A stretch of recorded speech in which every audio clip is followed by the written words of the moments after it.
I'm going to open things now. Rachel is going to stay with us. Zabeen is joining us from Deloitte.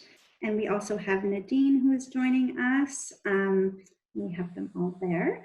Welcome, everyone, and thank you so much for being with us. We've got some good time for some discussion, and we look forward to hearing from you. We're receiving some questions from the audience as well, which is fascinating. I'll go back and forth between audience questions and questions that we've prepared in advance. And maybe Zabeen, we'll start with you. Wendy discussed some of the strategies, talking about the ongoing barriers for women in employment, and also the underrepresentation in senior leadership roles. And I know that this is something that you're very passionate about and that you have great expertise. Can you talk about some tools or strategies that you think should be considered in terms of specifically the role of women in leadership? Great.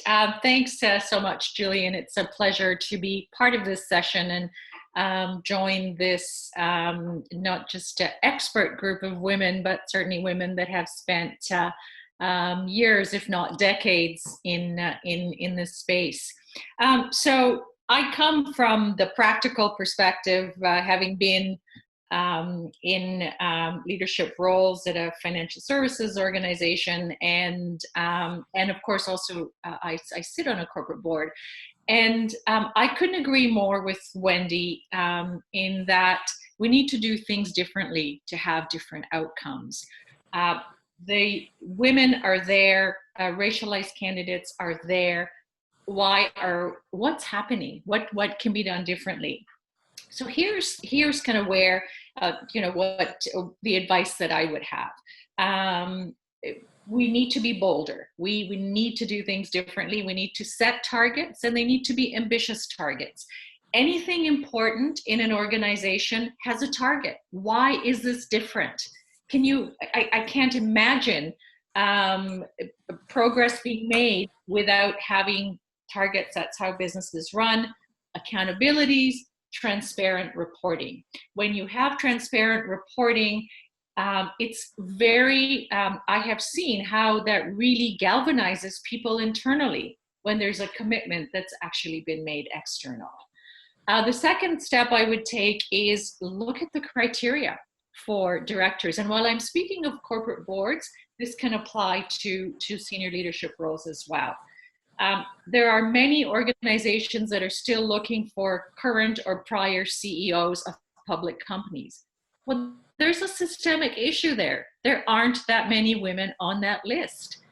There are organizations that have women at the next level that are running massive businesses, that are running massive functions, that have that experience, which would open up the pool that's already there by simply redefining the criteria. And what comes to mind to me there, I think, was about 10 years ago that corporations really started, opened up to university presidents. They don't run a public company, but who in this room would say that they do not run massive institutions with stakeholder management that is so complex, and operate on the international stage? And when we did that, we saw a whole new pool of candidates who actually went onto boards and are doing fabulous jobs.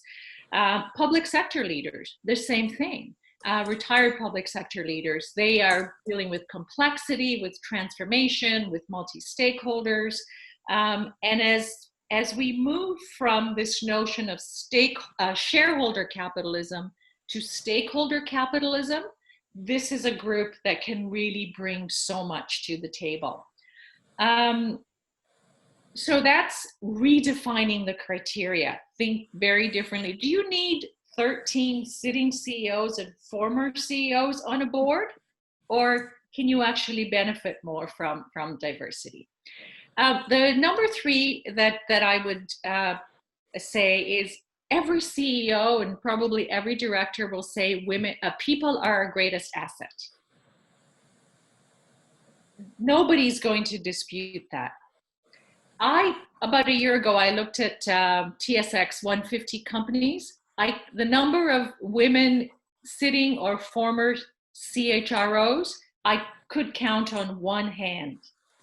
There's a problem there. There are Corporate Canada is full of CHROs and former CHROs who are women. Why are they not on the boards? They bring a whole new perspective. And during COVID, we saw and we're seeing CHROs sitting side by side with the CEO in dealing with this crisis and moving it forward. Number 4, I mentioned I sit on a board, and which is Sleep Country Canada, a mid-sized company, a great Canadian retail brand. Speak to their chair, Christine McGee, and their governance committee chair, or our governance committee chair, John Cassidy. I joined the board in 2018. The last 3 appointees to the board, and it's a small board, 9 members, 2 women, 1 woman of color, 1 man of color. Ask them if we're not contributing, how we're contributing to that board. This is not an issue of compromising on talent. And what has also happened with this is 2 of the members are younger. And that brings a whole new dimension to the board in terms of this fast-moving, transforming business. So it can be done. This to me is a great example of really how, you know, boards that put their mind to it actually move it forward. And interesting, it is a female board chair. The next point I would make is and it really sort of captures this idea of policies. And I talked about redefining the criteria. So I think of Katie Taylor, who's the chair of RBC, and one of the most powerful women really in this country. When she joined the RBC board, she was not a CEO. She was the president of Four Seasons. And that's where that redefinition started to happen. She went on to become the CEO. And after that, she actually became the chair of RBC. But that was boards of directors really saying, you know what? We need to redefine the criteria, and we need to think differently about the way we used to do things. This is a tough one. We have some directors that sit on more than 3 corporate boards.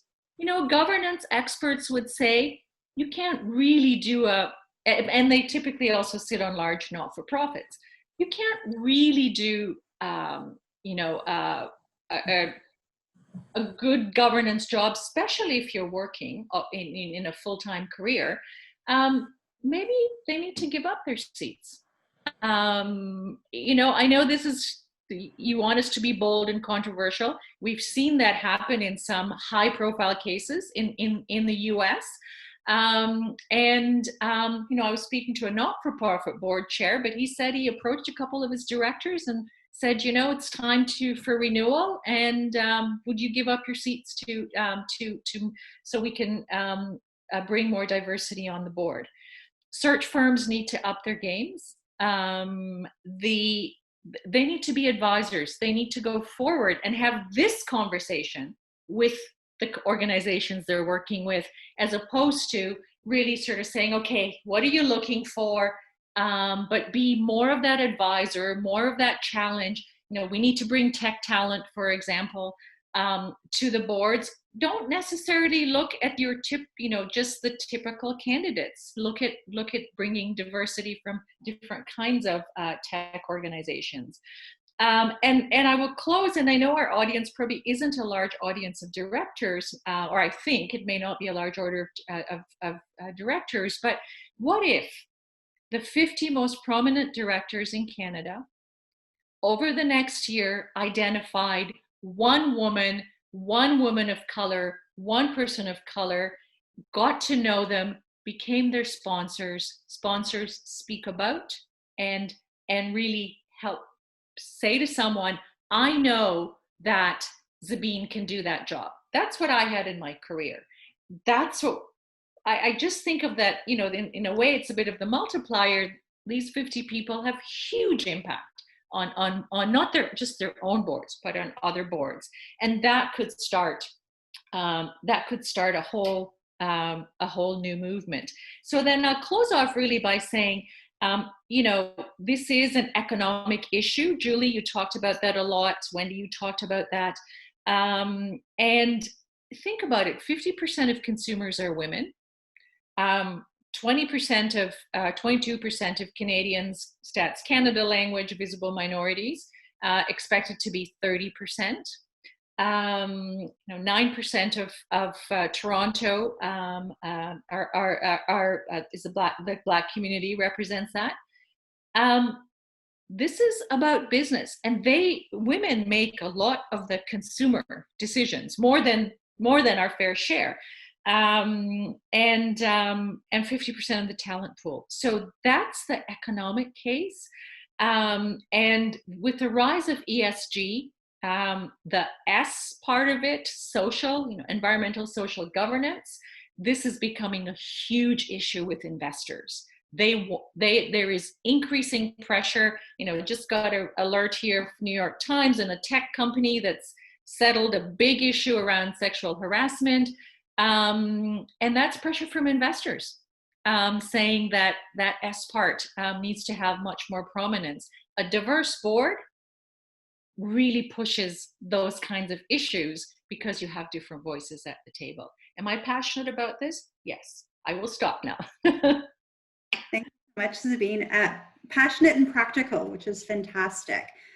I'm going to ask all of the panelists some questions, but I want to bring Nadine into the conversation in terms of women business owners. And I'd love you to talk about some of the challenges that Black women business leaders are facing and some of the strategies that you're doing to support these women. Nadine?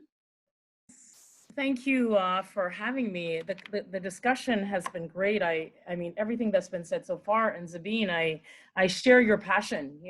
I always, when I read the report and I look at the stats, and it talks in a broad way about white women or just women in general, those numbers are always worse for Black women, because we're under that. I always say, well, I've got 3 challenges. I'm woman, I'm Black, and I'm a Black woman. All 3 very, very, very different things. And so we, as head of the BBPA, an organization that's been around for 38 years working to address equity and create economic opportunity for Black businesses, the biggest challenge that our members have as Black business and Black professionals is access. And, as I state, for Black women, it's worse. We have the lack of access to capital, to networking, to economic opportunities, to resources, to being at that, proverbial corporate table.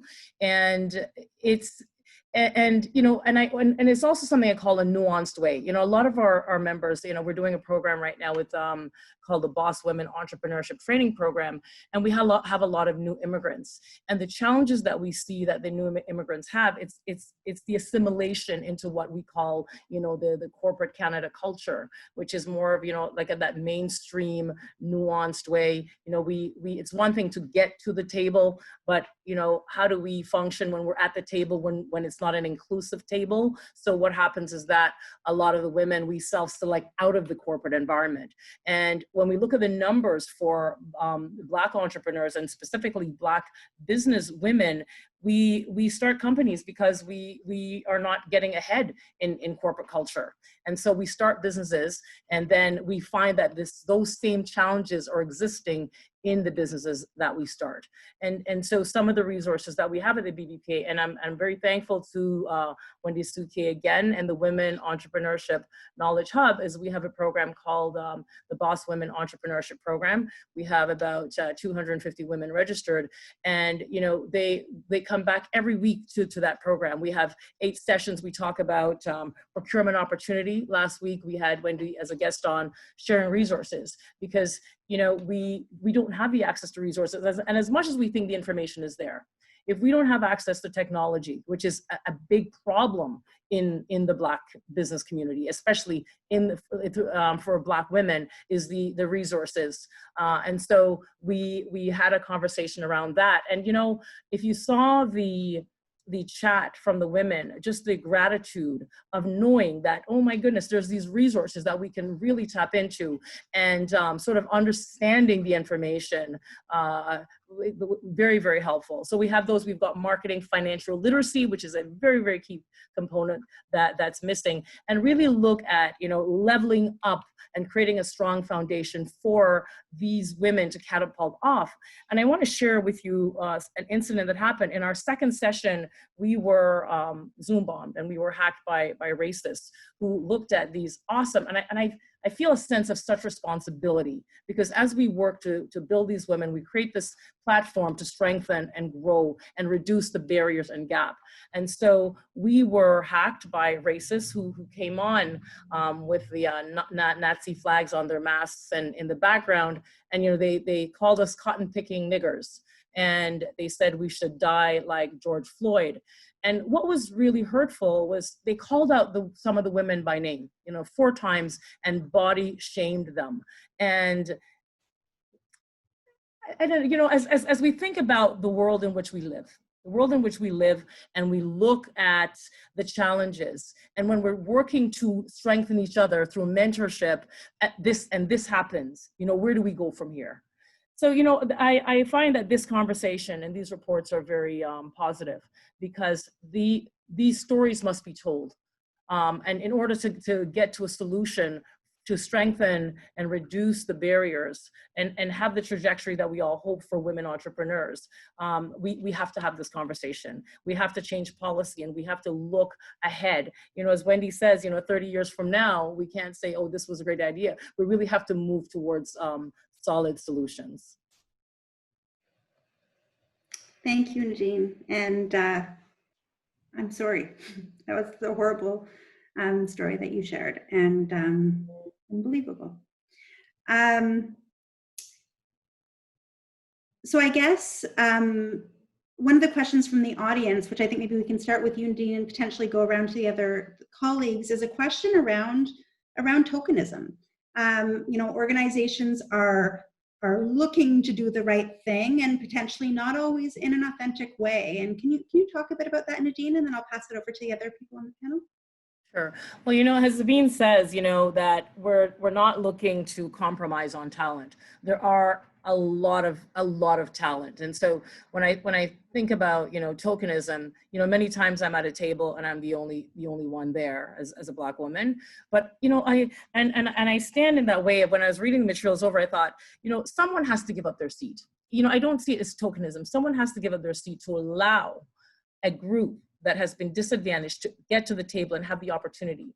Because if we don't have the opportunity to even learn the nuances or the way of the old quote unquote boys club, how are we going to how are we going to learn? How are we going to know? So it's the part of mentorship that makes it a sustainable environment for women to be at that table.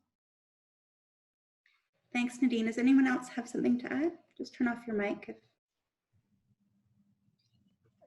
Sorry, I'm off video for a moment. I have to, my computer's running out of power, so just getting my cord.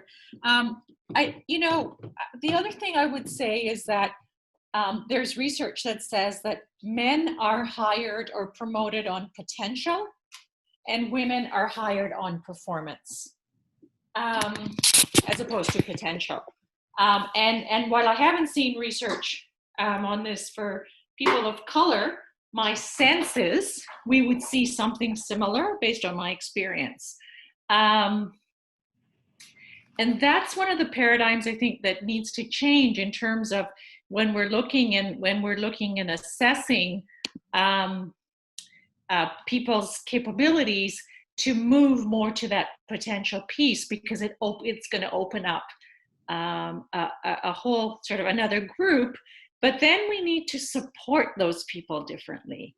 Women, people of color are in a fishbowl often. People are waiting to see how they do, or wondering if that is a sort of token appointment. And so the ecosystem of support, how they're mentored, how they have how they have good coverage, is really, really important. And you know, there's some work that's been done, I think, coming out of OCAD, looking at doing this in cohorts, hiring in cohorts, so that there's actually a group of people that are supporting each other. So doing things differently in order to accelerate the development, unlock the potential, and support people along the way, genuinely support people along the way. Excellent. Another question for the panel is, how do we talk about recognizing women's skills and experiences in a recruitment phase, and especially after career breaks? Any concrete examples or advice in that regard? Yeah, I'll go. Yes, of course. You know, I think in a career breaks it's to recognize, first of all, to acknowledge that in a career break, the women we're doing something valuable and important, which is, you know, whether it's taking care of our family or that wellness, or, you know, and all of that. And so I look at, you know, mentorship as an ongoing process, and we have to, as we're taking those breaks, those career breaks, is to sort of keep that ongoing relationship with allies and mentorship ongoing. And as we go back into the workforce, is to recognize that, you know, those gap years, they weren't necessarily just, there's all the things that happen in the, I shouldn't say gap years, I should say, as you know, in organizations in the United States, they say it's women we're on a sabbatical. We're on a sabbatical, but it's all the things that we do while we're off. It's to recognize that as we go back into the workforce, that those are valuable skills that we're bringing back.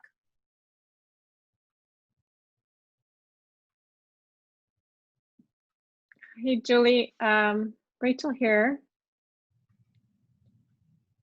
Yeah, go ahead. Oh, I completely agree with what Nadine said, and I think that mentorship and support's really important, because unfortunately there's a loss of confidence often when we take a break. Yeah. It just means so much to have people who remind you of all you're capable of. But at a more systemic or policy lens, I'd bring to it is we will be much better served if we can shift as much as possible to a skills and competencies based approach to assessing recruits to jobs, and that'll help us recognize all kinds of work and skills, unpaid work included, and caregiving skills included, et cetera, et cetera.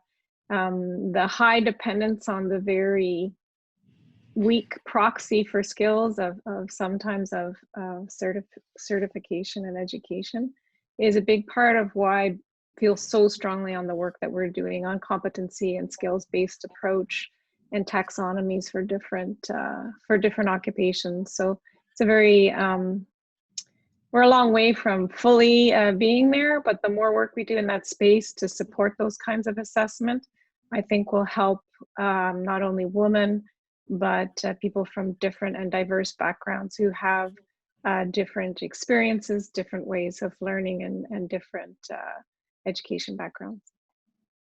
That's great, thanks, Rachel. It's funny, when we were initially talking through that question, there's almost, I almost saw a desire to almost not talk about that even, right? Like there's this whole idea, you know, do we even talk about career gaps? Do we talk about those breaks? And so I'm happy to have the conversation. While we're with you, Rachel, we have another question from the audience, and they're asking about the best way that government can drive change, can incentivize industry leaders, and can really show leadership in terms of both diversity and inclusion. And if you could talk a bit about that.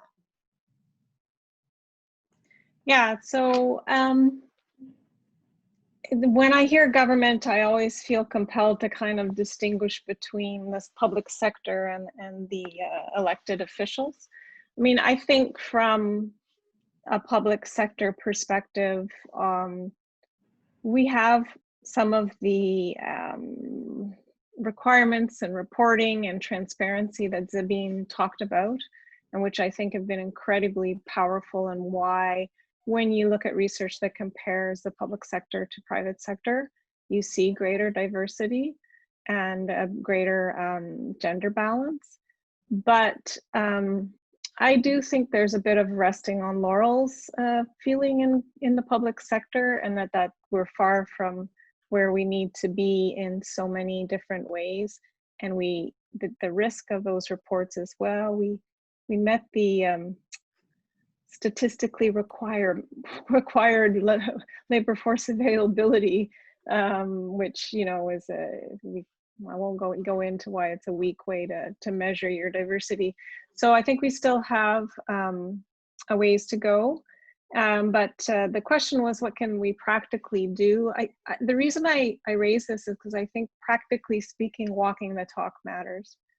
I think that it's good when I meet with private sector counterparts and they realize, as a senior woman official, what I do and what I carry. It's just part of breaking down images of what people do, and even what areas. Like I did a job with the National Defense where I was constantly in boardrooms where it was all men except me, and I just think that we have the ability in the public sector to walk the talk and take that out into other sectors where maybe it's not as diverse. But I'm not sure if that's exactly what was behind the question, but it's one approach to it. So getting back to kind of a fundamental issue that I might be a little bit obsessed with, but I can't get it out of my mind. And that is, I talked to a DJ once at a party, and he said, I said, what's the sign of success when you've actually got a good party going? And they said, well, it's when the first man gets up and dances on the dance floor, because, you know, women will come up and dance early. And when a man gets up on the dance floor, it's when the party starts, essentially. And I can't help but look around the room today and you know, see that there's 90% women in the room. And, you know, we're talking about this as an economic policy issue. And we keep on saying the same thing. And, you know, before the webinar started, we were brainstorming amongst ourselves and said, you know, do we need some powerful white man to say this for us to feel that it has some different level of importance? And, you know, frankly, I find that a little depressing. And yet the other part of me feels like maybe that is what needs to be done.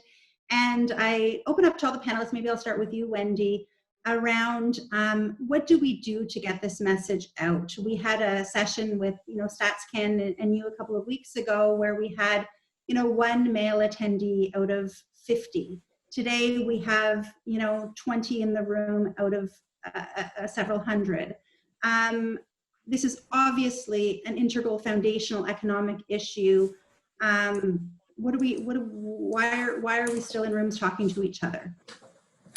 Yeah, and you know, it's a really good question. And as all of you know, I'm sort of a communist with an MBA, but I am in a business school.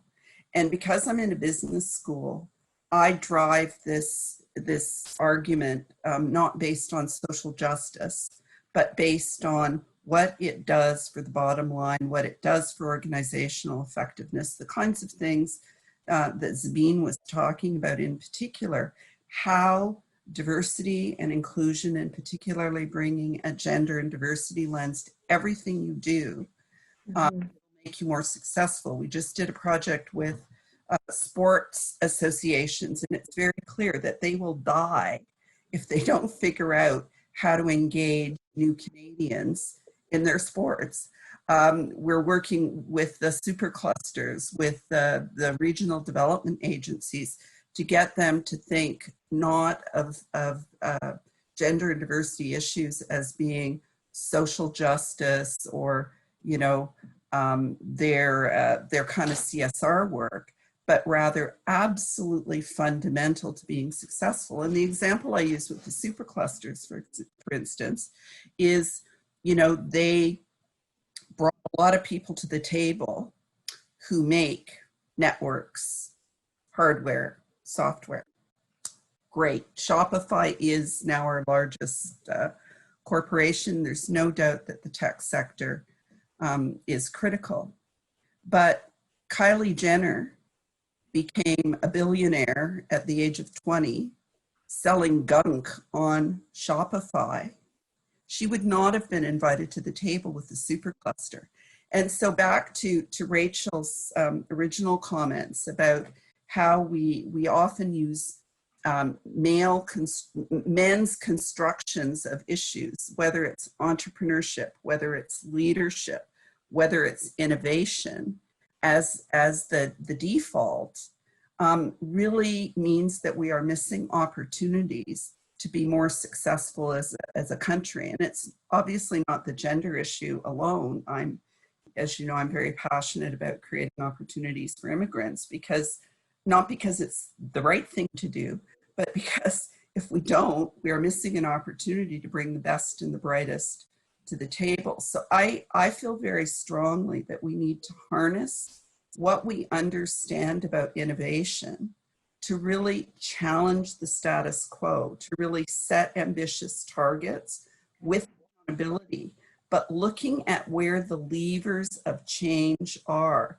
And so, you know, I make no apologies for being thrilled that Rocco Rossi, you know, the head of the Ontario Chamber of Commerce, took our report out and said, childcare is an economic issue. It's not a women's issue. You know, would I prefer that I say that and people listen in the same way? Yes, of course.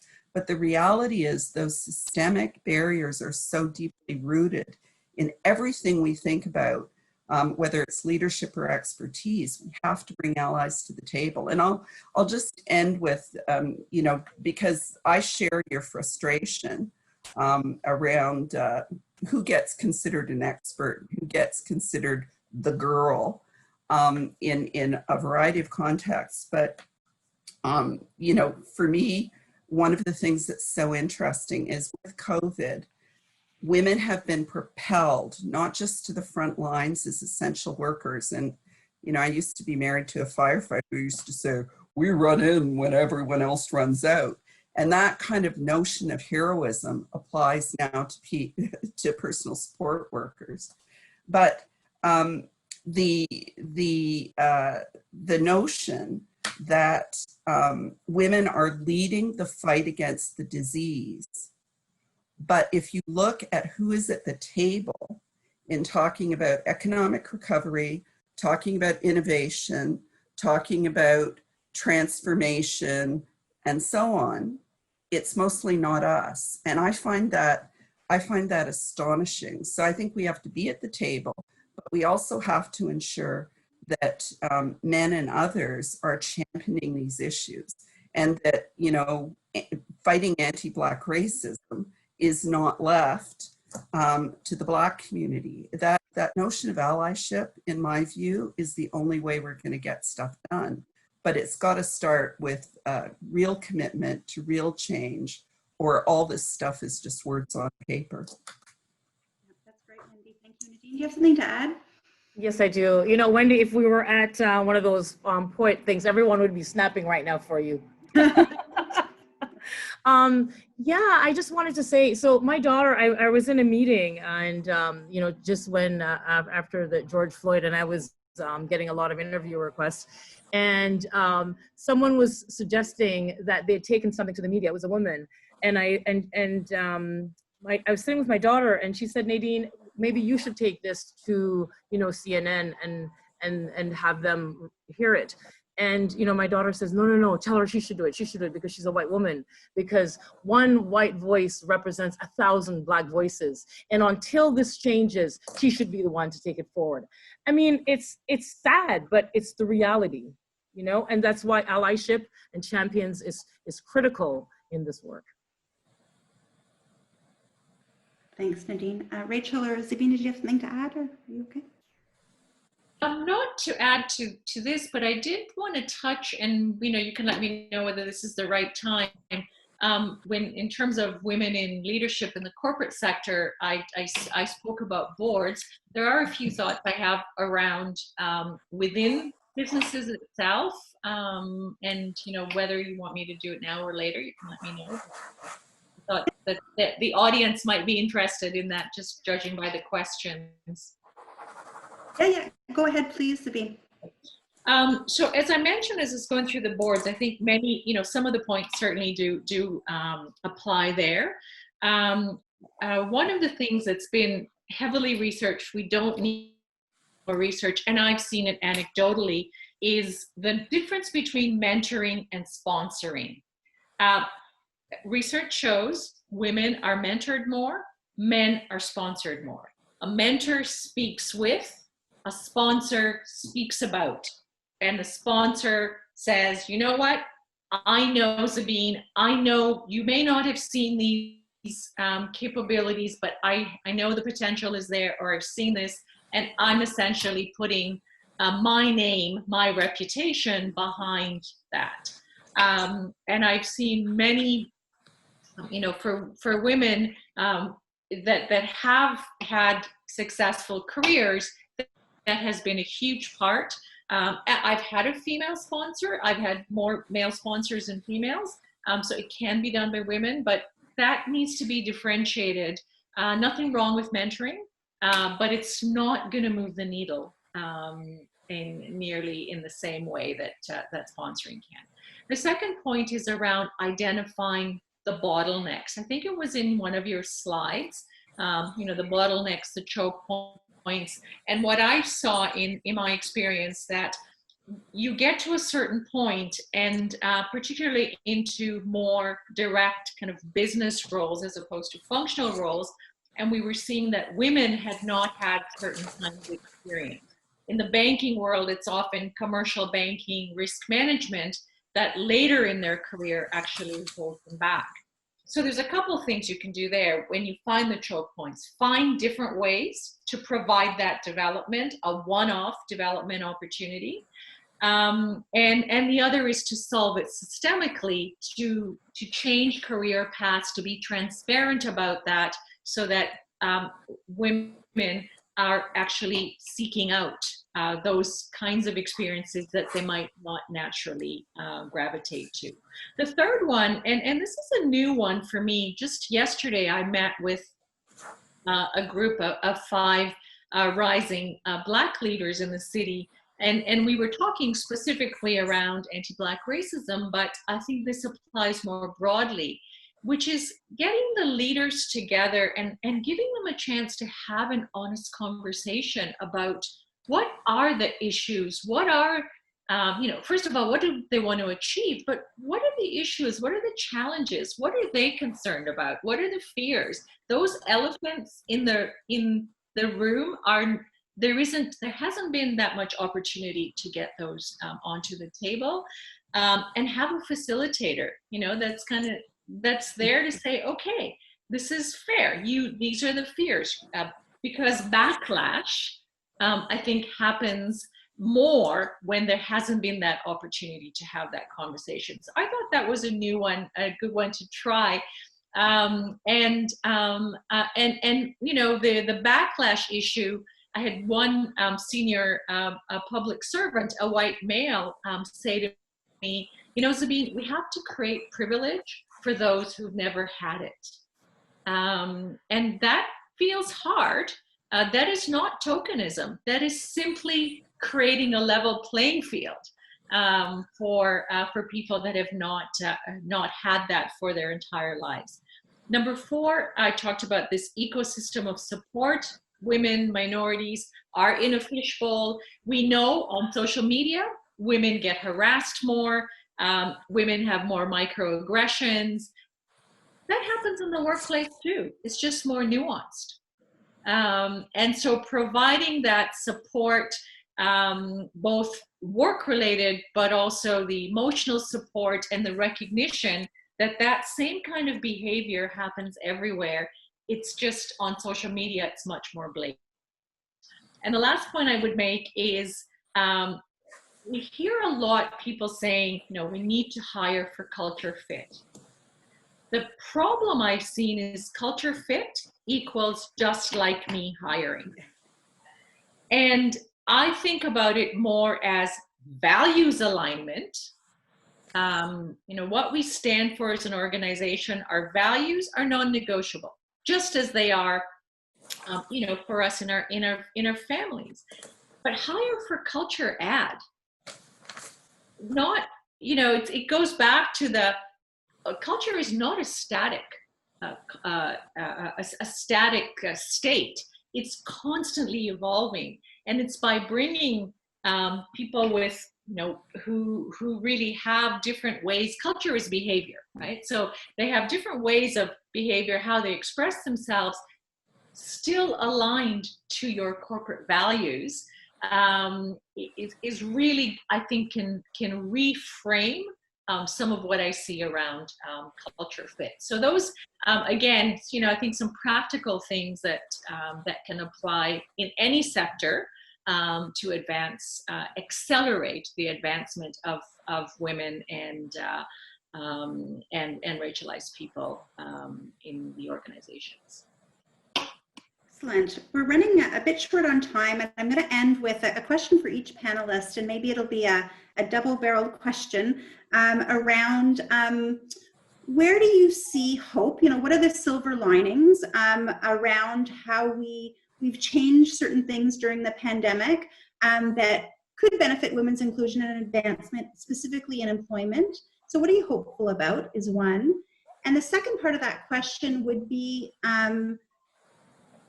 what can the people in the room do today to take action? I liked what Zabeen just said about sponsoring. And if all of us in the room today could accept to do, one concrete act for another person, if we accepted to do that in the next 3 months, what change that would make. So maybe, one great place where you have hope specifically related to the content of the discussion today around women in the workforce. And then to take action, champion equality as we move forward, what would be one action item? And I'm going to start with you, Wendy.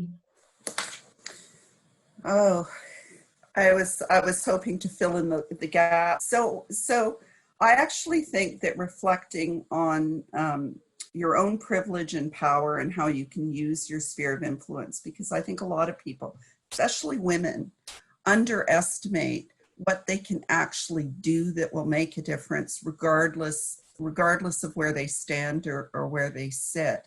And, one of the things that I think is massively important, and I know this because I grew up poor, is middle-class professional women, whatever color they are, have a level of privilege that often blinds them to the experience of others, men or women, who did not have that privilege. And a woman who graduated from the University of Toronto wrote a book called The Privilege of Poverty. And she said, why is it that in applying to medical school, it's considered an advantage to have worked in a soup kitchen, but not to have grown up poor? And I do think that for me, socioeconomic status intersecting with all of these other issues is something that doesn't get enough attention, and we really have to be conscious of that and how we can use our status to mentor, sponsor, coach, and erode barriers for others. Brilliant. Thank you, Wendy. Nadine.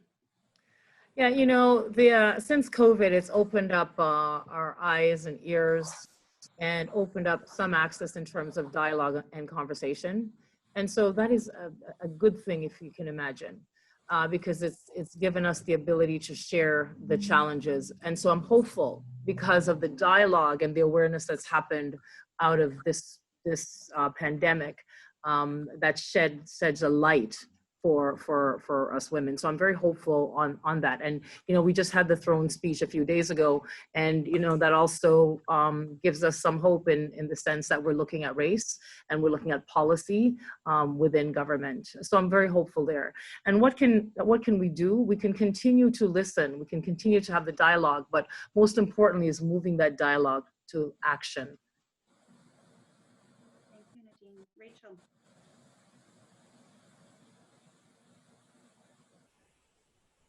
Thanks, Julie. Hard to follow. Those are great. I guess on the hopeful, I'd say this highlighting of the essential work that so many women are concentrated in gives me hope that that is our hook for higher pay, better conditions, and enduring recognition that they are the equivalent of the firefighters, as Wendy said, in terms of heroism.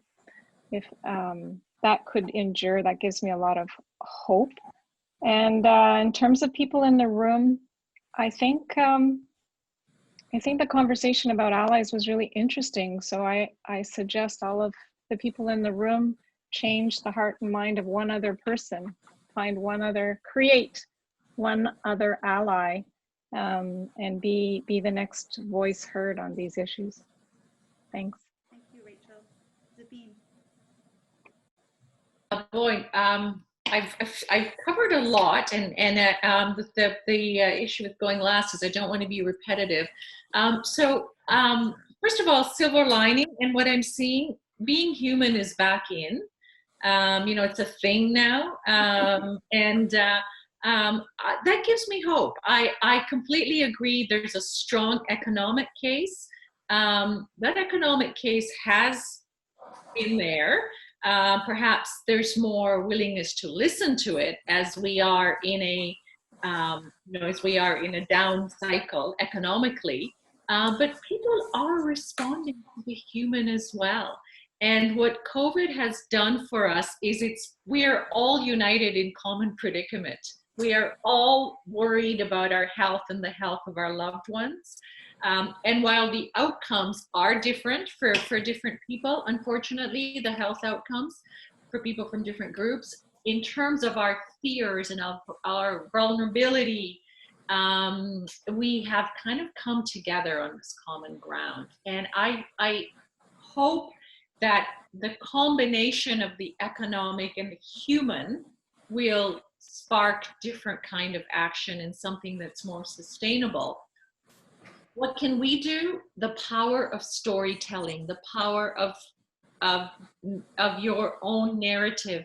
We all have our stories. And I have to say that even, in my experience working with people in financial services, and trust me, I have many stories. I came to Canada as an immigrant when I was 14. My mom experienced the no Canadian experience, no job, no Canadian experience. And of course, I had many experiences. And while I have been fortunate and had a great career, I certainly have had hurtful moments.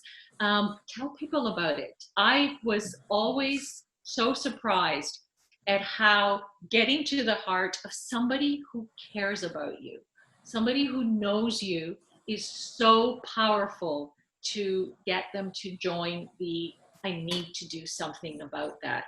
And especially when it's someone in your own organization, it flips it from, oh, but that only happens in other organizations, to, oh my God, this happens here too. This happens to you. So be brave, be bold, tell your stories. Start with someone that you feel safe with. Get it down so that you're comfortable and you've got their power behind you. But give it a go, and that can have a huge multiplier effect. Thank you so much, Zabeen.